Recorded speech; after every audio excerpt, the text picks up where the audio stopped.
August 1944. The French countryside burned under a summer sun that showed no mercy to the dying Third Reich. Somewhere in a bunker beneath the ruins of what used to be a peaceful French town, German Field Marshal Günther von Kluge stared at a map that told a story of complete disaster. Red arrows, representing American forces, slashed across the map like bloody wounds.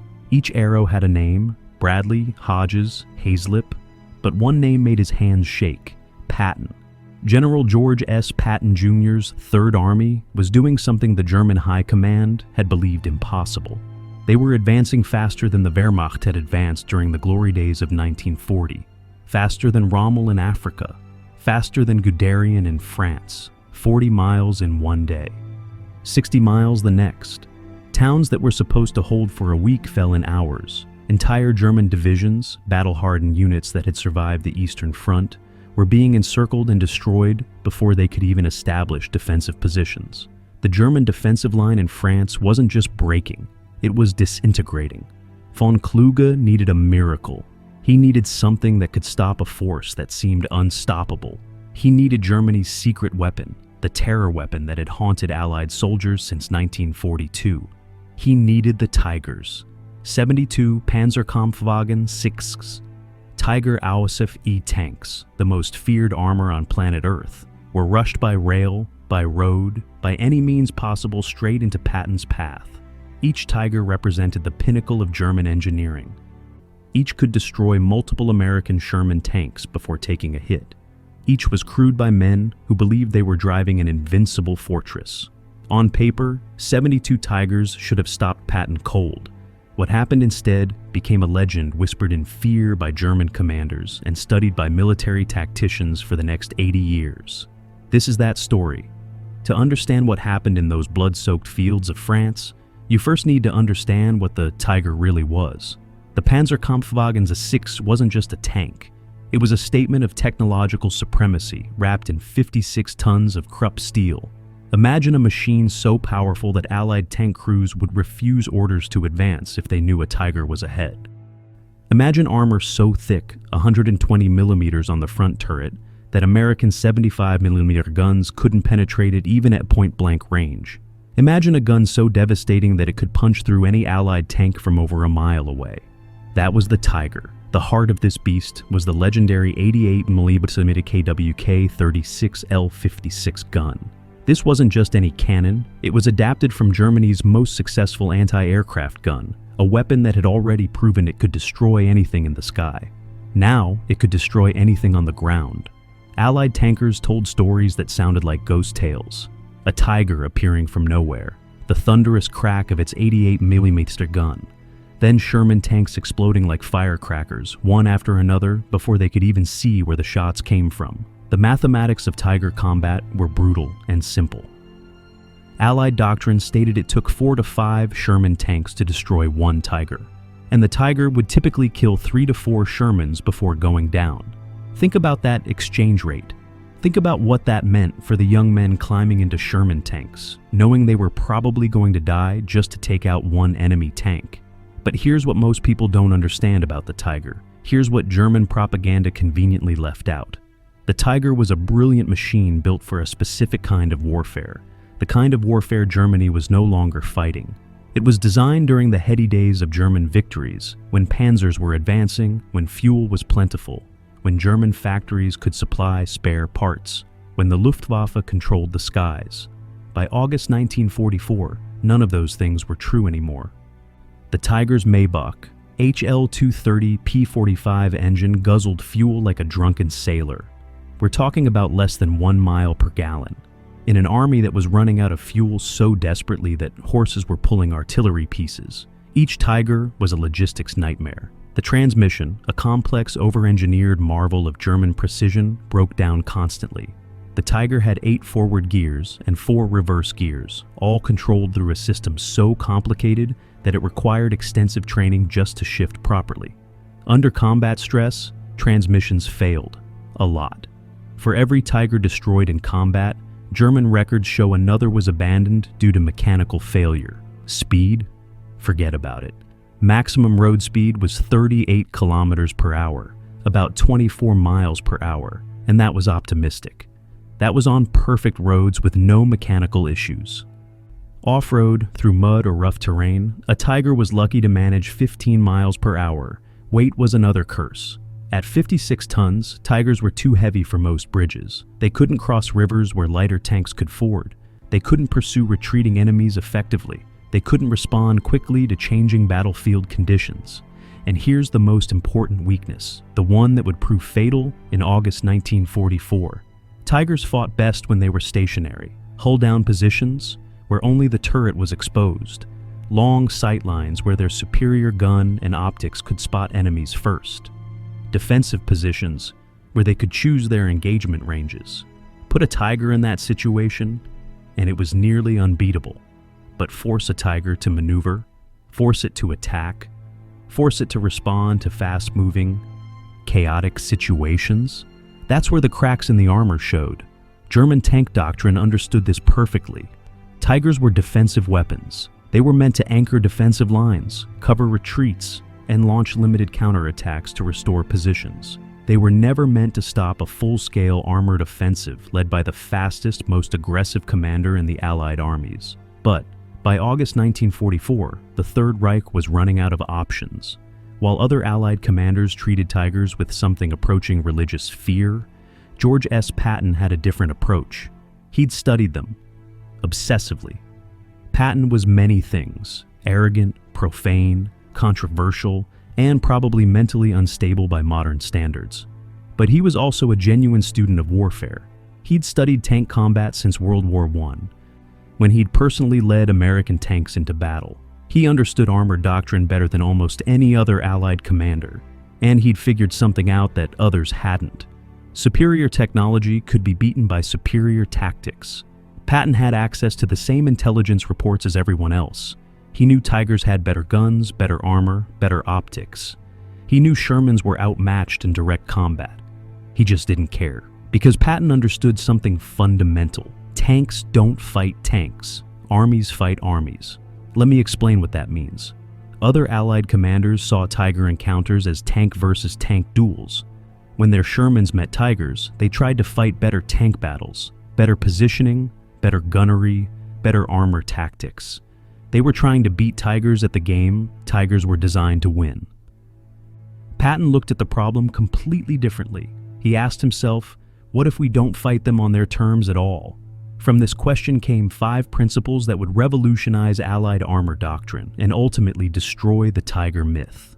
Principle 1, never accept their battle. Tigers wanted long-range duels. They wanted to sit hull down and pick off American tanks from a mile away. So, don't give them that battle. Use terrain, use smoke, use speed, close the distance fast, or bypass them entirely. Attack from angles where their armor was weak. Force them to turn, to maneuver, to expose their flanks.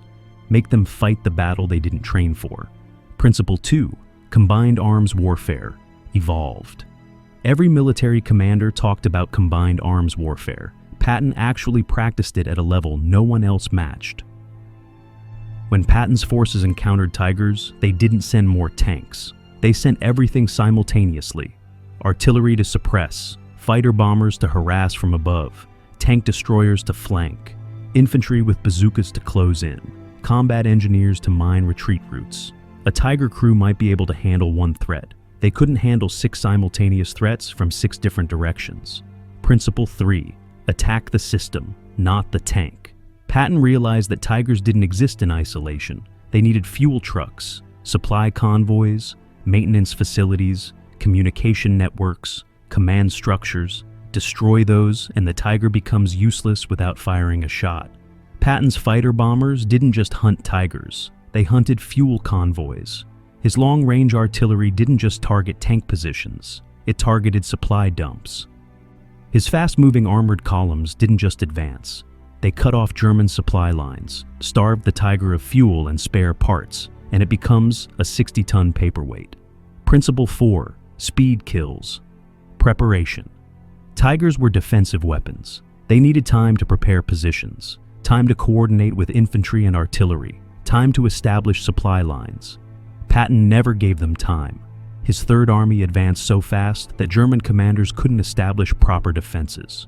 Tigers would arrive at a position, and American forces would already be bypassing it or flanking it. The faster Patton moved, the less effective German defensive weapons became. Principle 5. Accept the cost. This was the hardest principle, the most controversial, the one that made Patton both revered and hated. Patton understood that fighting Tigers would cost American lives. Sherman crews would die, infantry supporting attacks would die. But he also understood that avoiding Tigers cost more lives in the long run. If you stopped every time you encountered Tigers, the Germans would have time to establish better defenses, time to bring up reinforcements, time to organize counterattacks. More time meant more German preparation. More German preparation meant more American deaths overall. Better to take casualties now and keep moving than to stop and face prepared defenses later. This was math written in blood, and Patton never flinched from it. His commanders were explicitly ordered, never retreat when you encounter Tigers. Call in support and attack. His artillery officers were drilled to respond to Tiger sightings within 3 minutes. His fighter bomber pilots were given standing orders that anti-armor missions had absolute priority. His tank destroyer battalions trained constantly in rapid flanking maneuvers. The result was an army that didn't just fight Tigers differently than other Allied forces. They hunted Tigers. And when German High Command committed 72 Tigers to stop Patton's advance in August 1944, they were about to learn that being the hunter and being the hunted are very different experiences. Late August 1944. The exact date remains classified in some documents, deliberately obscured to prevent the full scope of the disaster from being understood by German High Command until it was too late. German intelligence had done their job well. They'd identified the likely routes of Patton's advance. They knew where American armor would have to pass. The Tigers were positioned perfectly, hull down behind low hills, guns covering open fields, infantry support on the flanks, artillery registered on approach routes, supply dumps established to the rear. It was textbook defensive deployment, the kind of setup that should have turned the approaching American columns into burning wrecks. Senior German officers were confident. Some were even optimistic that this might be the turning point, the moment when American momentum finally broke against German steel. They were about to be very, very wrong. Patton's reconnaissance elements spotted the Tigers before the main force arrived. This wasn't luck. Patton had forward reconnaissance units constantly probing ahead, using speed and dispersion to locate German positions without engaging. Within hours of the first Tiger sighting, Patton's entire operational approach shifted. Multiple columns, different routes, constant movement, feints and diversions. When American forces finally did encounter the Tiger positions, they did something the Germans weren't expecting. They didn't attack, not immediately. First came the artillery, massive, overwhelming artillery fire. American artillery doctrine had evolved significantly since D-Day. Forward observers could now call in entire battalions worth of shells within minutes. Fire direction centers could coordinate multiple artillery groups simultaneously. The Germans called it the Steel Rain.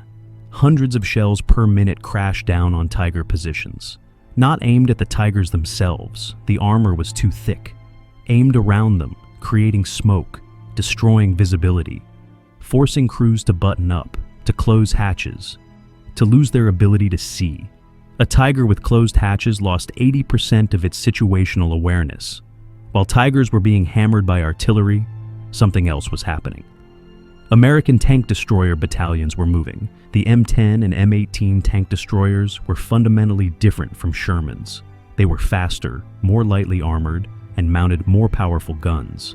They weren't designed to survive slugging matches. They were designed to get side shots and kill quickly. While Tigers focused on the artillery bombardment and the Shermans advancing from the front, tank destroyers were racing around flanks, using terrain and smoke for cover. Then came the aircraft. P-47 Thunderbolts, jugs to their pilots, came screaming down from 10,000 feet. Each carried 8 rockets or 500-pound bombs. They couldn't always penetrate Tiger armor from above, but they didn't need to. They needed to add chaos. A Tiger commander trying to coordinate defense suddenly had to deal with artillery suppression, tanks maneuvering to his front, tank destroyers on his flanks, and aircraft diving from above. This was what Tiger crews had never trained for. Not because their training was inadequate, because this level of coordinated, simultaneous, multi-vector attack was something German forces simply couldn't replicate anymore. The Luftwaffe was gone.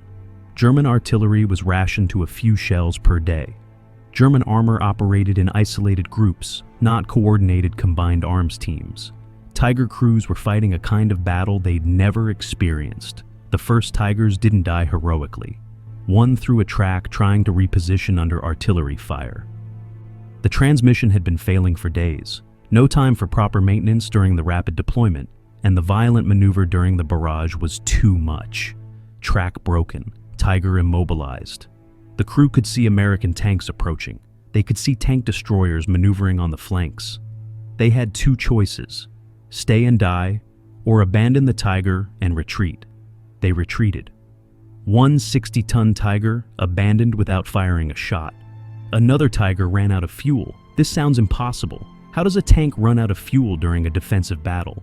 But the reality was simple. The Tiger's fuel convoy had been destroyed 20 miles back by American fighter bombers.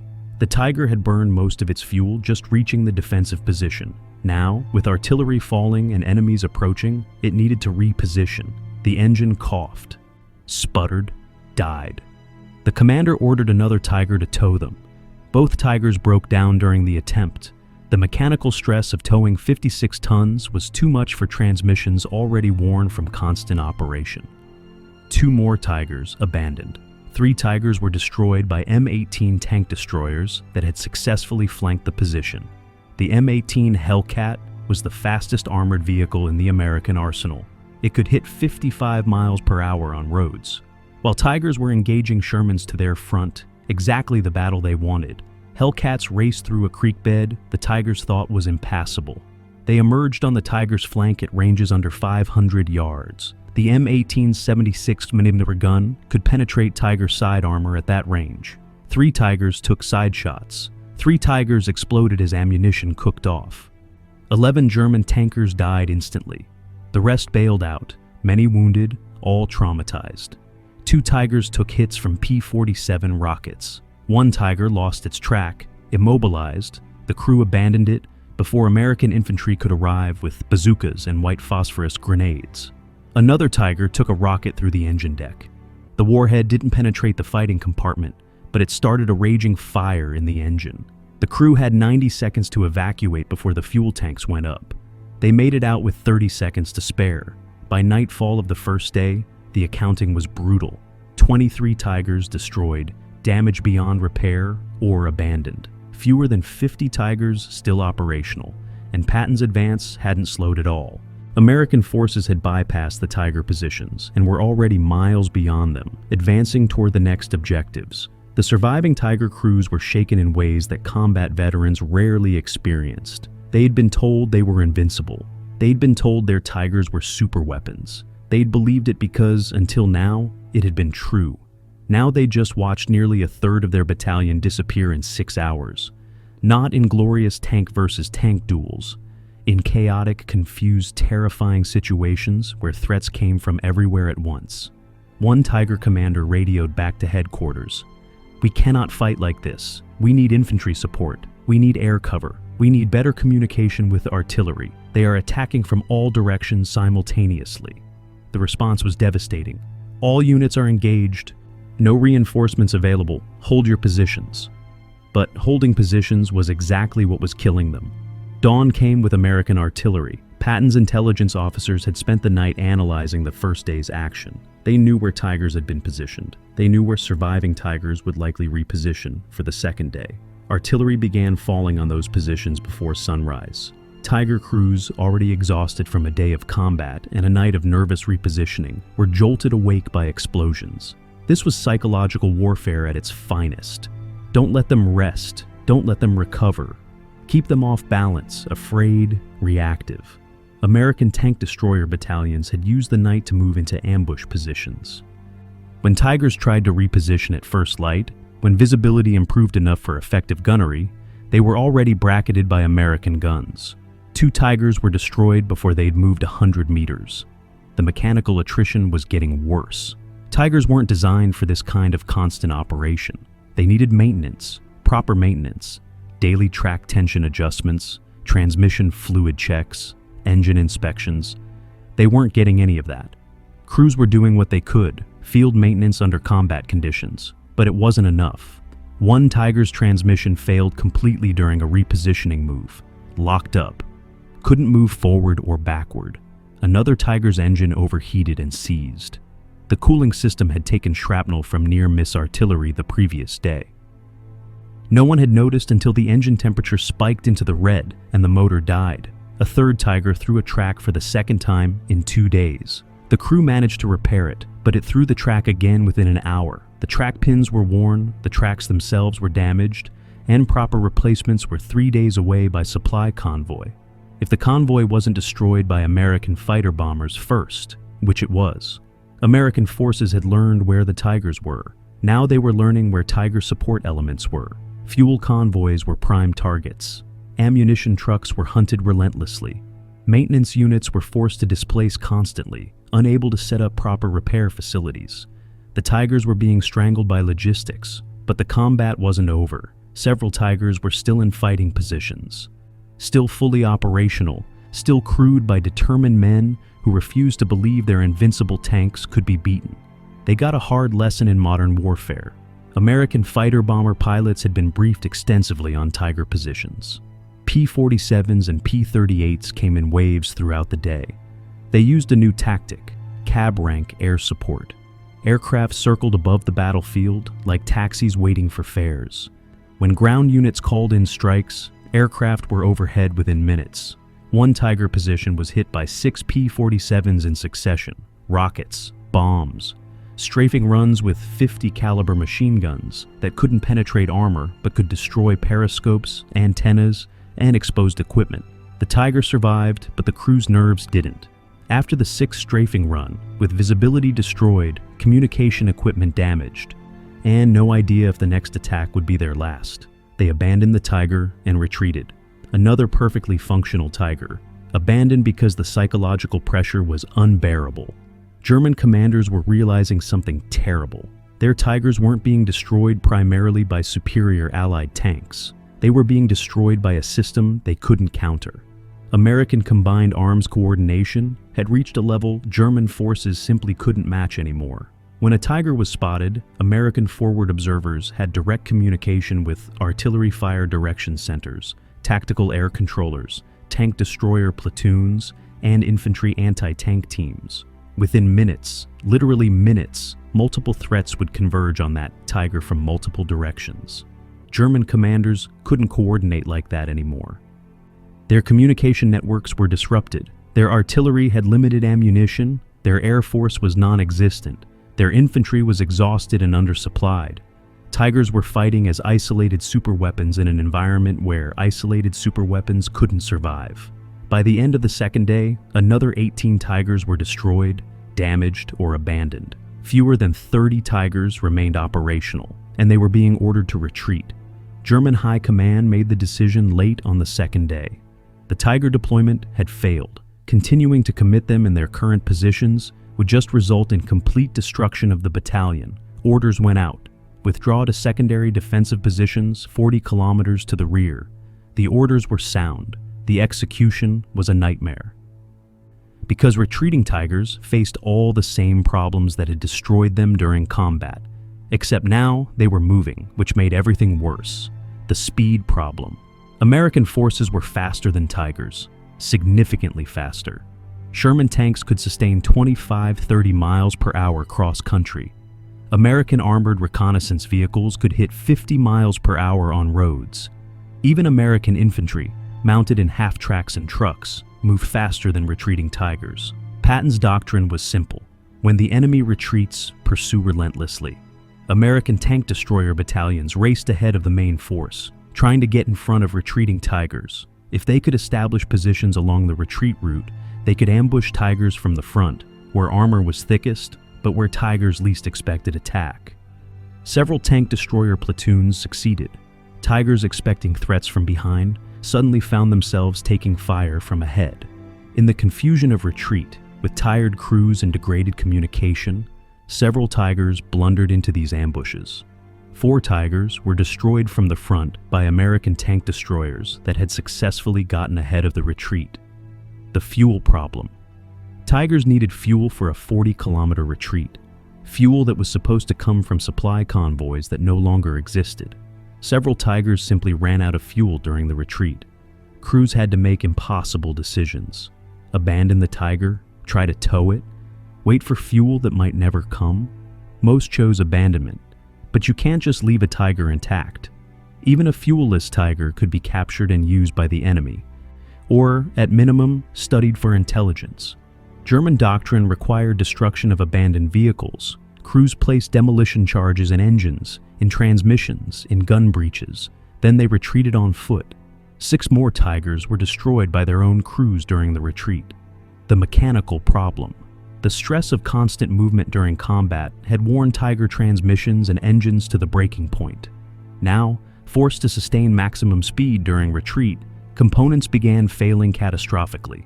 One Tiger's transmission literally exploded, gears shattered by stresses they weren't designed to handle. The Tiger coasted to a stop, abandoned, demolished. Another Tiger's engine seized completely.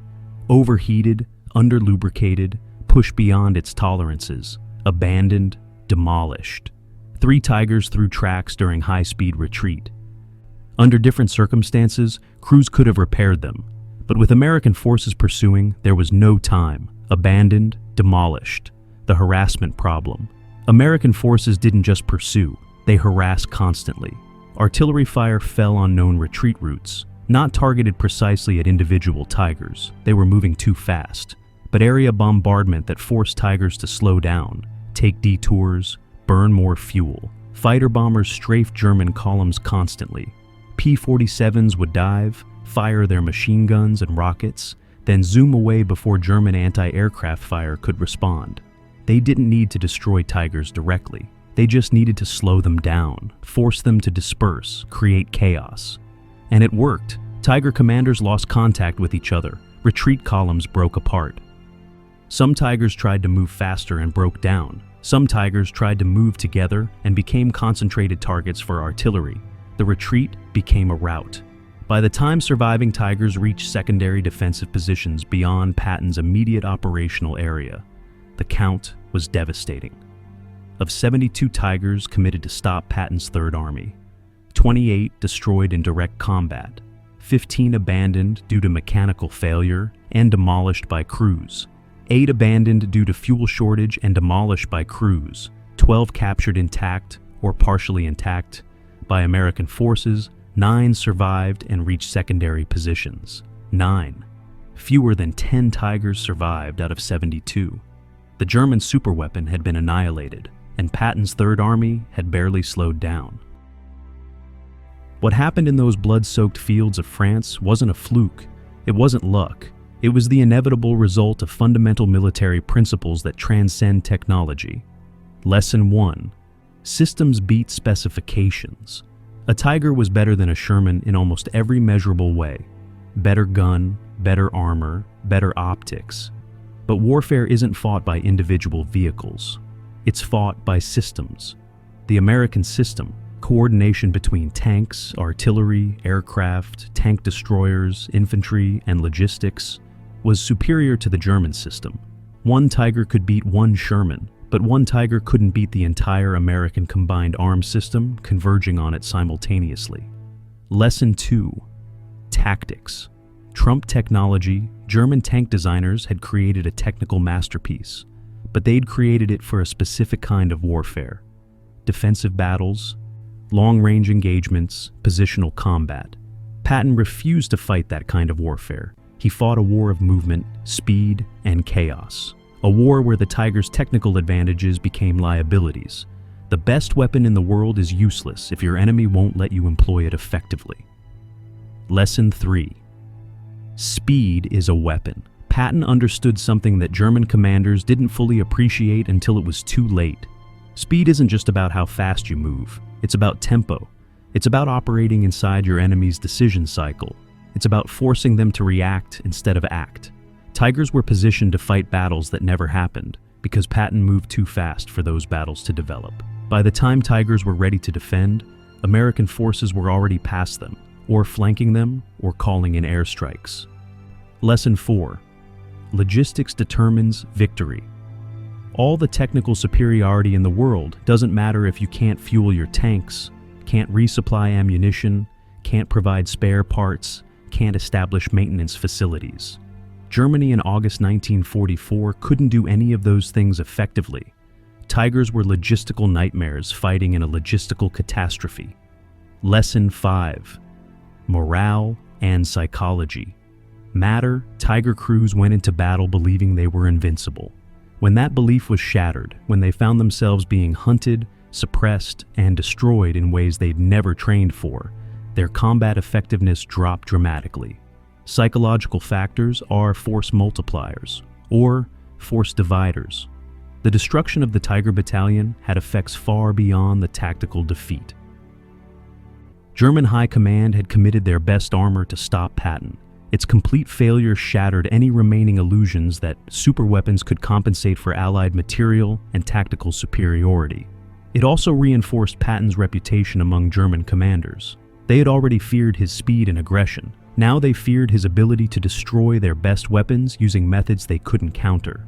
When German intelligence identified Patton's forces in a sector, commanders knew defensive positions and superior equipment weren't enough. They needed overwhelming numerical superiority, or they needed to retreat. For American forces, the battle proved Tigers could be beaten consistently. Not easily, not without cost, but consistently. American tank crews who'd been terrified of Tigers learned they could win through better tactics and coordination. The psychological balance of armored warfare in France shifted decisively. 72 Tigers, Germany's super weapon, the terror of Allied tank crews, the pride of German engineering, rushed to stop Patton's advance, positioned perfectly according to German doctrine, crewed by experienced, determined men. And fewer than 10 survived. This wasn't a miracle. It wasn't exceptional luck. It wasn't even primarily about American bravery, though American soldiers were certainly brave. It was about a commander who understood that wars are won by systems, not by individual weapons. George S. Patton looked at the Tiger and saw not an invincible monster, but a complex machine with exploitable weaknesses. He saw that Tigers needed fuel, time, prepared positions, and long-range engagements. So he denied them all of those things. He moved too fast for them to prepare positions. He disrupted their fuel supplies. He forced them into close-range, chaotic battles. He hit them simultaneously from multiple directions with multiple weapon systems. He changed the nature of the battle itself. The Germans had sent their best weapon to fight a defensive battle. Patton fought an offensive one. The Germans wanted long-range duels. Patton gave them chaos. The Germans needed time to prepare. Patton never stopped moving. The lesson is timeless and applies far beyond World War II. When facing a superior enemy, don't fight them where they're strong, change the battlefield, change the rules. Create situations where their advantages don't matter, and their weaknesses become fatal. The Tigers failed not because they were bad tanks. They were extraordinary tanks. They failed because they were used in a battle they weren't designed for, against a commander who refused to fight on their terms. Today, military academies around the world study this battle, not as an example of American tanks being better than German tanks, they weren't, but as an example of how superior tactics, coordination, and operational tempo can defeat superior technology. The Tiger remained a formidable weapon until the end of the war, but after August 1944, it was never again considered invincible. Patton had killed more than 70 Tigers in the French countryside. He'd killed the myth, and myths, once dead, are hard to resurrect. The road ahead of Patton's Third Army lay wide open. The superweapon that was supposed to stop him had been swept aside like steel debris. Patton never looked back. He had a war to win, and stopping wasn't in his vocabulary. 72 Tigers had learned that the hard way. 9 survivors bore witness to what happens when invincibility meets the unstoppable. What made the difference? American tactics or German mistakes? The answer is both, and neither. It was American tactics exploiting German systemic weaknesses in a situation where German doctrine couldn't adapt fast enough. It was the inevitable result of one army that could coordinate all its assets simultaneously against another army that could no longer do so. It was proof that in warfare, as in life, the best tool is worthless if you can't use it effectively. The Tigers were extraordinary machines. They just met something more extraordinary, a system designed to defeat them, and a commander who understood that victory comes not from having the best weapons, but from using all your weapons better than the enemy can respond. That's the lesson written in steel across the fields of France in August 1944. That's why fewer than 10 Tigers survived. And that's why Patton's name still echoes through history.